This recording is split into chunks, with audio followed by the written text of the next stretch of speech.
Aloha and welcome to this quick walkthrough of the Meteor application template/React application. This is a template for doing Meteor application development, and it features basically two pieces. Three pieces: Meteor plus React plus Semantic UI.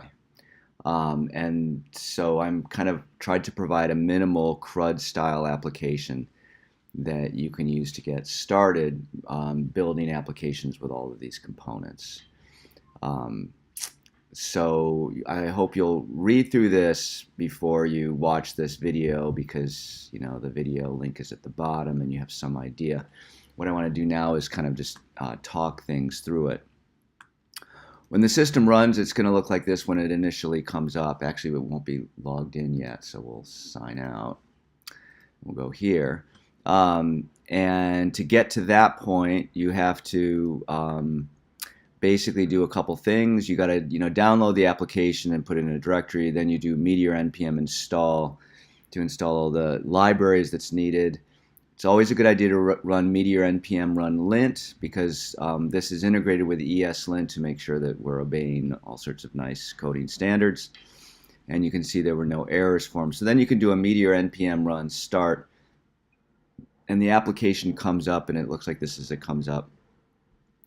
I don't install bcrypt into npm because I found Windows users, depending on your environment, can get into all sorts of problems with bcrypt. So what I recommend is, even though you could just run that meteor npm install -- save bcrypt and not get that error message, the problem is if you then commit your repo and somebody else on your team is using Windows, then it might be really hard for them to get it to work. Hopefully someday Windows will be as easy to use as Unix. But for now, I found that a lot of problems can be avoided if you do that. So let's just quickly go through the application. If you want to sign in, there's a default login in the config settings development.json file that gets set up when you run the application for the first time. We want john@foo.com and a password of change me. So if we say john@foo.com and we type in change me, then we don't have to register, but we can get in right away. But you can register, if you logged out, there would be a register link. You could set up your own thing, and we're using the default Meteor accounts file. So there's just a couple pages in here. There's a list stuff page, and I played with it a little bit. It's initialized just with two things, but I've added some stuff. So let me add some more stuff.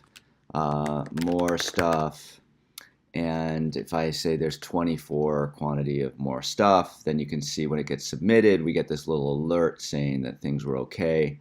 If I go to list stuff, you can see now this is there. I can also edit this. So if I wanted it to be only 20 more stuff instead of 24, I could submit that and get the little notification that everything's cool. When I go away, you can see it's now updated to 20. I can also do things like if I try to submit without a required field, it will tell me that's bad. And in fact, quantity has to be a number. So if I try to type something like this and I press submit, I get a different notification saying that quantity must be of type number, and nothing happens. So I have to say 456 or something like that, and then everything's okay. And if I go to list stuff, you can see yet more stuff. So that's really all the application does. The goal is, how do you get this done using React and using Semantic UI, which is what we want to have here. And so I'm going to really quickly zoom through the files to give you a sense for how this works. If we go to the kind of the top level, I want you to see how things are structured in a Meteor application. You have the app subdirectory. That's where my Meteor app is. And I have a config directory, which is outside the app, where I can put settings and so forth. And I have a doc directory where I just have documentation that appears in the GitHub page. But the app directory is where all the the good stuff happens, and we're using the Meteor import or application structure guidelines, which means that what happens is when Meteor starts up, Meteor is going to start up something in the client in your browser as well as on the server using Node.js, and it's going to load everything in the client directory into your browser client, and it's going to load into Node.js everything in the server directory. And the guidelines as of Meteor 1.4 is to say, don't put very much into this client and server directory. Instead, have an imports directory where you structure your application and you import things only as you need them. So that has a lot of advantages. So if you look at the client directory, you can see that this main.html just has the bare outlines and then has the famous div with an ID of root. That's where React is going to go stick all the goodness, but you do have some things like the title that you want to edit in this file.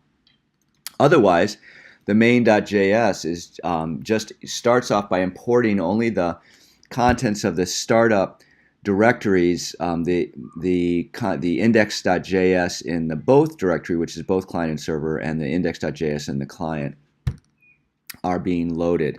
Because if we go to import startup, there's some code that both client and server want to have available to them. That's because Meteor has this notion of isomorphic JavaScript.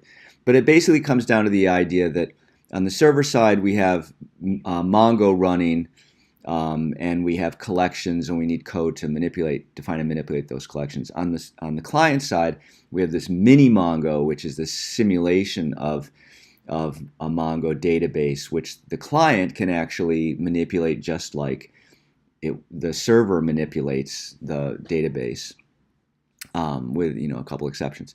So anyway, the nice thing about that is you can write your code for manipulating the database once and have it manipulate the client and the server on both sides. So that's why we have a both directory in startup. And then if we look, just to finish this off, if we go to server and we look at the main.js there, you can see that we got the same kind of thing. We're going to import the code from the both directory and from import startup server. So this is kind of starting things up. So we go in the startup, what you can see is in the both, what we're going to end up doing is importing imports API stuff, which is the single collection.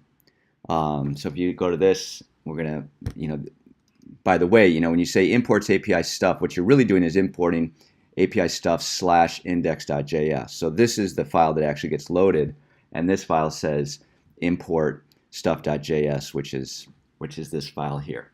So you're going to see a lot of index.js's, and that's just a convenient way.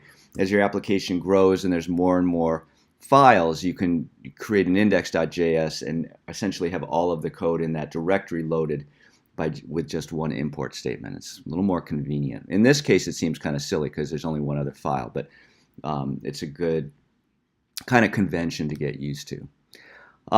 So on startup, we're going to load the contents of the both directory, which turns out to, after you do all the indirection, to be this file right here, which is defining Mongo collection called stuff using the Meteor Mongo class. And we're using simple schema right here to define a schema, which is constraints on the documents that can exist in this collection, right? Mongo, by default, you can have one document with some strings, another document with some integers.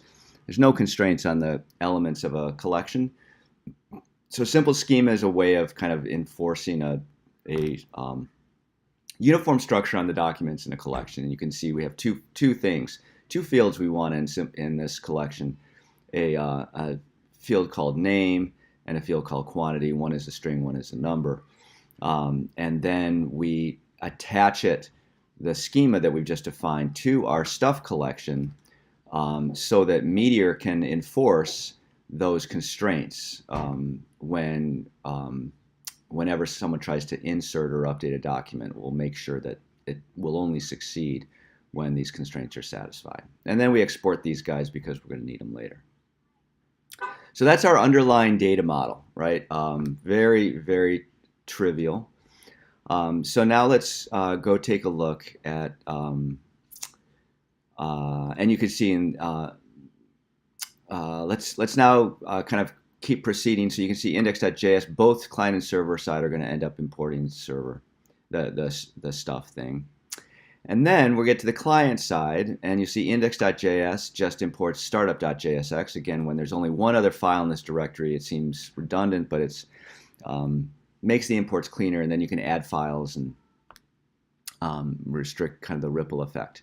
This is a little more interesting. This is the startup code which sets up React. Okay, so we have to do some imports to get the code that we need, and then we have this Meteor startup, which is a kind of a hook into the Meteor runtime system that says when the system is started up, run this function. This is a function of no arguments, which is going to invoke the React DOM render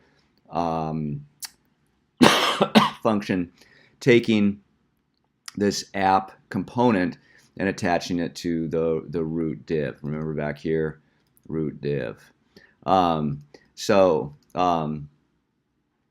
And then I have to do an ESLint disable line because it doesn't know about document. Okay, so just so you know why that happens. Okay, and that's kind of all we need to do to start up the client side. I'll just keep going kind of on a breadth first kind of thing here. Server side, we're going to import the accounts and the stuff.js accounts file. Is a way. This code is pretty easy to understand just reading through it. Basically, it's going to say each time we start up, we're going to run this code. It's going to first check to see if there are any users defined in the system, and if there are none, then we want to read from the settings file a property called default account, and inside there a field called username, a field called email, and a field called password, and we're going to create a user. So we have a single default user, and if we look in the config directory, you can see all, that's how that matches up. And we're going to just do a console log statement if we couldn't find the settings file. So when you run the system, and this is kind of a convention it's really good to observe, don't just say Meteor, but instead say Meteor npm run start. Just do that every time, because then what happens is in your package.json, which is here, you can define what it means to do Meteor npm start. And you can see I do a couple things here. The first thing I do is I tell it that what the settings file is, okay, and it's got some indirection there. And the second thing I do is this ---- no release check. That's really nice because it means it's telling Meteor not to go out and see if there's new versions of the system and download it and blah blah blah when you run it. That's really painful and kind of interrupts your flow, right? So there's just by running Meteor npm start, which is not that many characters to type, you get the benefits of never having Meteor coming up more quickly because it's not checking for or downloading updates, and it's also going to always get the settings.development.json. And typing this out by hand is really a pain. Okay, so that's the accounts file, and then we've got this stuff.js. This is another thing on the server side.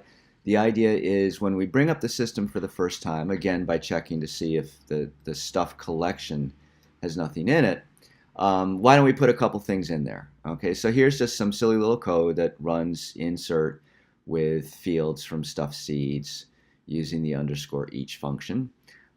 Just so we start off with something in there, it makes it kind of nicer. And then the other thing we need to do here is on the server side, we need to publish a subscription to this collection. And I am publishing the entire collection. And for prototyping, when you're just starting up and you're trying to get things to work, this is a totally adequate strategy. In production use, you want to get more sophisticated about the way you publish things. Okay, so that takes us through the API, which is our data model, the startup code, which is kind of getting things running. And then, the bigger part of this is the UI, because that's where we're going to see Semantic UI and React. And this is a little it's not super complicated, but you have to kind of see how things all fit together. And the first thing is, according to the Meteor application Meteor guide, the recommended structure is to have an imports directory with an API startup and UI subdirectory. So we got all that, and then furthermore, inside the UI subdirectory, we're supposed to have a components, layouts, and pages. And you can think of this as a hierarchy. The layouts, okay, which turns out to be our app component, which was the one that we, in our startup, remember when we said client startup, okay, this is our top level React component, okay, so, and that's kind of in the layout directory. And then this top level component is going to embed within it one of several pages, okay, and the components for each of the pages. And I will say that this top level component is kind of like a layout, because every page is going to have a navbar, every page is going to have a footer, and then inside there it's going to have exactly one of these guys: a landing, a sign in, a sign up, a list stuff, add stuff, edit stuff, sign up, etc., etc. So you can see each of these. These all correspond to pages in terms of our directory structure, and you can see there's a component corresponding to each of these guys. They're located in the pages directory.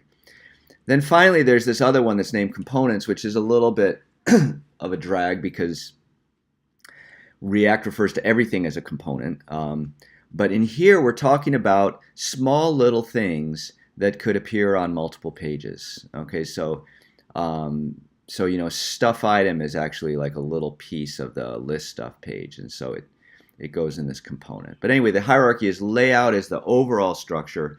Layouts tend to embed within them a page, and then inside a page you might throw up one or more components, little pieces, widgets or something like that. So anyway, this is how we get the system started. We use React Router.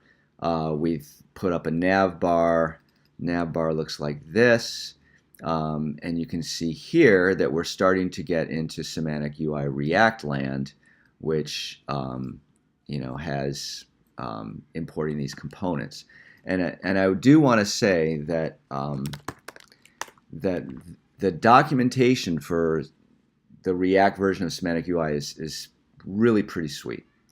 And so let's just go look at button, and if we scroll down past this props, or better yet, if we just hide the props, what you can see here is you can see button, standard button, and the key thing is click this edit code link, okay, because that will display some example code of how you create a Semantic UI button using React. And so you import button from Semantic UI React, and then you've got this button JSX, and then for all of these things, so we go down here and we get some more complicated buttons with a button as a div with label position and an icon and all the crazy stuff.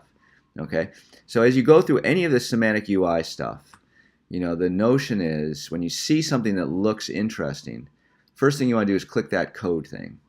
You can click these other things as well, and it shows you some other stuff. But the main one that I find the most useful is this edit code button, because then you can see actual examples of the React stuff. All right, so nothing much to say here. This is the navbar, and what you'll see is that we've got the Meteor application template and a header, and then if we're logged in, then we display a couple the add stuff and lift stuff, and then we always display this right drop-down menu, which if we're logged in displays one thing, and if we're not logged in displays another thing. We have prop types. We always have to have the current user being passed in, and that's and this is just some simple Meteor stuff. This current user is, we're using the ternary operator. We use this all the time in React. The idea is the value of current user is going to either be meteor.user.username in the case that meteor user returns truthy. Otherwise, it returns an empty string if current user is not defined. And then up here, we're going to check this .props.current user. Remember, the empty string is equivalent to false. And so we do different things depending on it. Okay. The other thing that you have to know, this is a big one, and there's a lot of examples of this in this code, and so you can kind of view this as waving a dead chicken. Just kind of look at this code and figure out how to modify it for your own purposes. The idea is that we need to, when we have reactive data sources in Meteor, and we want them to be displayed in a page, we do this with tracker thing to get the data displayed in. I think list stuff is really kind of the best example of this.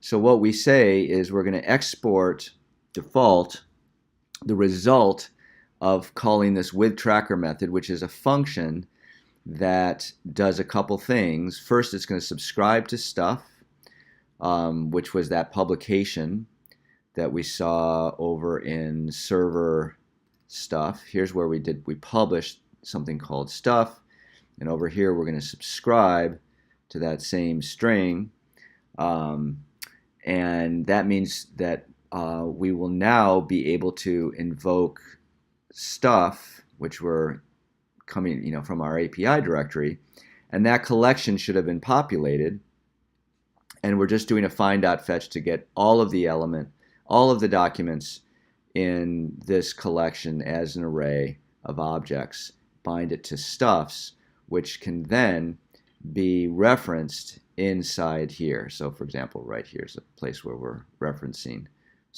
right here is a place where we're referencing that stuffs property.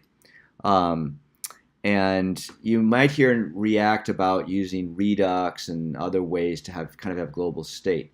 For the most part, hopefully you won't ever really need to use Redux or have any reason for it, because Meteor provides this reactive data source through its collections. And if you use this little with tracker trick here, what it means is that whenever anybody updates the stuff collection, so maybe another client updates the stuff collection, that gets propagated through to your client, and this with tracker thing means that this component will automatically be redisplayed with new data. So if you have two clients, they're all adding stuff to this thing, your page will just refresh automatically when somebody else adds something to that collection and it's shared with you. That's all through the magic of this with tracker thing. The syntax of it is a little hairy, but what you'll find as you start to use it is that there's just, it's kind of some boilerplate code that you modify. So for example, we have this list stuff object here. That's the argument that gets passed into this with tracker, the result of this with tracker function to kind of containerize or componentize. Higher order component is what they call it. And you can read more about it here. But the basic idea is that we want stuff to be available within our component, and we want our component to get updated whenever stuff gets updated. And this accomplishes this in 5 or 6 lines of code, which is pretty cool. Okay, so we have add stuff, which is a form, and this is another kind of the other semi-complicated thing with using React, or using React in general, and then using React with Semantic UI. The question is, how the heck do you do form processing? Here it is. This is how you're going to do it. And actually, there's a little bit of Meteor kind of stuff here. What we're going to do is we're going to create a form. So we have this, what's going to be returned is this, this JSX, which is a container. That's a Semantic UI idea with a couple segments in it. Actually, let's go to the C. Let's see what it looks like first. So here we are. Oops. Here we are. Add stuff. So we got a form with 2 elements. We got a submit button. We got a little title there. How did we implement that? Well, we implemented it through a container, which means that it kind of uses the middle of the page. We use a segment.group so that we can have 2 segments. One segment with our little title add stuff, and another segment that just contains our form. The form, okay, has 2 fields, 2 input fields. They're 2, kind of text fields. One called name, one called quantity. The name of those fields is called name and quantity. The value of it is going to be the name and quantity fields from a state object associated with a specific component. And then we've got a function which gets called whenever the user types anything into either of these fields, called handle change. And we have a button called submit. So the cool thing here is that we initialize a field in this component called state, and we have two interior, state is initialized to an object with two fields, name and quantity. And what this handle change event does, which is pretty cool, is to say whenever we get an event, it's going to either be associated with the name or quantity fields. And so we'll set the state of this field using this syntax we call set state. The field that we're going to modify is the name field. The value that we're going to set it to is the value field. So each time, every time you actually type a character, we're going to call this handle change event and be building up the values of the name and quantity field associated with this component and its state. Okay? So as you're typing along in these fields, you're calling handle change after every character, after every key press, and it's going to be setting these two fields to hold whatever you typed into the name and quantity field. Then eventually you're going to call submit. Okay? And when you call submit, you're going to invoke the handle submit event, which is just, a default event associated. You don't have to kind of have a on submit. And this is going to have an event. And then we do the standard thing, which you've seen before. We're going to prevent the default handling of this event because we're going to handle it ourselves. And now we can, out of the state field, we can initialize name and quantity to the associated field values. This is called array destructuring, something like that. It's an ES6 feature. It's pretty nice. Instead of saying this dot state dot name equals name, or instead of saying const name equals this dot state dot name and const quantity equals blah, blah, blah, we can do it all in one line. It's nice. Now what we're going to do is use the simple schema validation stuff to make sure that the values for name and quantity are right? Name has to be a string less than 20 characters. Quantity has to be an integer. And so there's a few lines here that you just have to kind of provide. You set up this thing called a schema context. You call this clean method to make sure if a field wasn't supplied or if extra fields were supplied that things turn out the right way, or turn out to look the same way that they will look when it's actually an insert into the database is attempted. And then we call this validate method on clean data using our schema, and that's going to be either is valid after we call this validate, is valid will either be true or false depending upon whether or not the data that was supplied to name and quantity satisfy the schema or not. If it is valid, let's insert the data, and then let's set up alert data for our little notification that we'll call at the end of the day. Okay? And then finally, we're going to reinitialize the fields, or we're going to reset the fields, clear the fields back to the empty string. On the other hand, if there were errors, then we're going to create a string by mapping over the validation errors, and we just call this piece of code here. You can look it up in the simple schema documentation, but basically, you can essentially just take this line of code, copy it into your application, for this stuff, and you'll get the errors, and you'll see add failed. Take this string, put it into there, use the danger type for this BERT alert thing. Keep it up there for 5 seconds so people have a chance to see it, and then we do the alert. Now there are ways in Semantic UI to put validation errors in little boxes below the fields that they're associated with. And that is nicer actually than having these little notifications. It just takes a fair amount of additional code. And so for this template and for prototyping purposes, you want to know whether things succeeded or failed. And this alert mechanism is a really cheap way of getting the basics of it. And then, so what I would recommend for prototyping purposes, you kind of go this path because that enables you to not spend endless hours trying to get your forms all perfect.